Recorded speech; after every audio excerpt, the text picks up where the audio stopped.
Hello everyone, welcome to our new blog. তো সকাল থেকে মনটা খুব খারাপ করছে, কারণ আজ যাচ্ছি আমরা চলে দাদুর বাড়ি ছেড়ে। তাই রেডি হয়ে নিয়েছি সকাল সকাল। এখন আমরা বেরিয়ে যাব। তার আগে মাসির বাড়ি থেকে একটু ঘুরে আসি। আর এই বাড়িটাকে সত্যি খুব মিস করি। এত সুন্দর একটা মাটির বাড়ি, সাজানো গোছানো 3 তলা মাটির বাড়ি। সামনে আছে অনেকটা বাগান, যেখানে হয় অনেক ফুল এবং অনেক ফল। আমার তো ভীষণ ভালো লাগে, কিন্তু যাই হোক আমার শারীরিক প্রবলেম হয়ে যায়। আমার যেহেতু ধুলোতে অ্যালার্জি আছে, তাই আমার একটু কষ্ট হয়। যাই হোক আমরা এখন আসছি মাসির বাড়িতে। আর মাসির বাড়ি দিদার বাড়ি ঠিক সামনেই, যে 2 তলাটা বাড়ি তোমরা দেখতে পাচ্ছ। তো এখানে আমরা একটু খাওয়া দাওয়া করে নেবো, তারপর বেরিয়ে যাব। কারণ এখন বেরোতে বেরোতে আমাদের প্রায় 12টা বেজে গেছে। তো চলো চটপট খাওয়া দাওয়া করে নিই।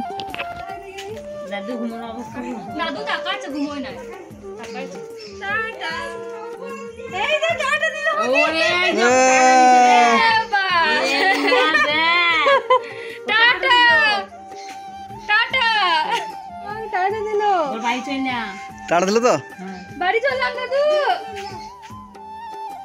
আবার আসবো।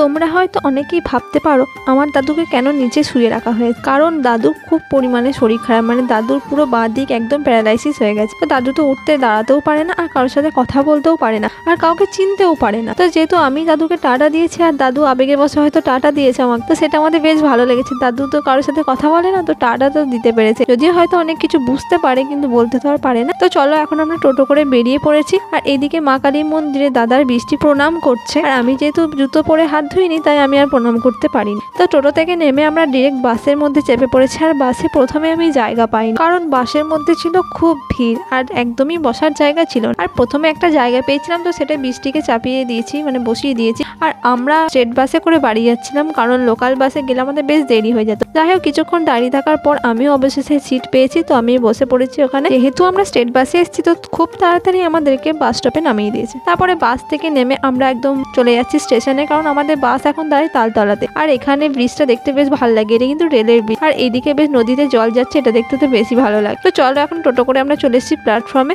তো এখান দিয়ে সিঁড়ি দিয়ে উঠবো, আর উঠে এখন যাব টিকিট কাট। এখন আমরা ওভারব্রিজে দিয়ে নেমে যাচ্ছি, কারণ আমরা যাচ্ছি সামনের দিকে, আমাদেরকে ট্রেন আসবে। আর দাদা গেছে টিকিট কাটতে, তাই আমরাই সামনের দিকে গেছিলাম। যেহেতু আমরা অনেক পিছিয়ে গেছিলাম, তো ট্রেন অনেকটা টেনে ফেল, তো তার জন্য আমরা খুব ছুটে ছুটে যাই এখন ট্রেনে চাপবো বলে। তো আমরা তো বাড়ি আসবো বলেই ঠিক করেছিলাম, কিন্তু বৃষ্টি আর মশাই একদমই ছাড়লো না, বললো যে বোলপুরে নেমে যেতে, তার পরের দিন চলে যেতে পারি। তাই আর মশাই আর বৃষ্টির মুখের ওপর না করতে পারিনি, তাই একদম নেমে গেছি সাঁইথিয়ার থেকে। আর এখানে এসে দেখো কোয়ার্টারের জানলাগুলো এখন বৃষ্টি লাগিয়ে দিচ্ছে, কারণ মশা ঢুকে যাবে বলে। আর এসেই বৃষ্টি একদম আইসক্রিম বার করেছে ফ্রিজ থেকে। তো চলো এখন আমরা আইসক্রিমটা খেয়ে নিয়ে একটু ঠান্ডা হয়ে যায়। আর এইদিকে দেখো মাসিমণি কি করছে, একদম ফ্রিজ থেকে একদম ঠান্ডা ঠান্ডা ফুটি বার করে দিয়েছে। আর আমার যা ঠান্ডা লেগেছে আমি জানি কি করে কি হবে। তো এইদিকে দেখো আমাকে দিয়ে দিয়েছে একটা চকলেট। আমরা একদম স্নান করে ফ্রেশ হয়ে গেছি। তো চকলেটটা খেয়ে এখন একটু বসেছিলাম। তারপরে দাদা বললো সন্ধ্যেবেলা একটু একটু বাজার দিয়ে ঘুরে আসি। যেহেতু মশাই বাড়িতে ছিল না, তাই দাদার সাথে বাজার গেলাম। আর মাসিমণি বললো মোমো খেয়ে আসতে, এবং ভাই আর বোনের জন্য একটু মোমো নিয়ে আসতে। তো তাই আমরা নিতে এসেছিলাম। চলো আজকের ব্লগ তবে এ পর্যন্তই, পরের ব্লগে দেখা হচ্ছে। তার জন্য চ্যানেলটাকে সাবস্ক্রাইব করে তোমার পাশে দেখো। Bye bye, thanks for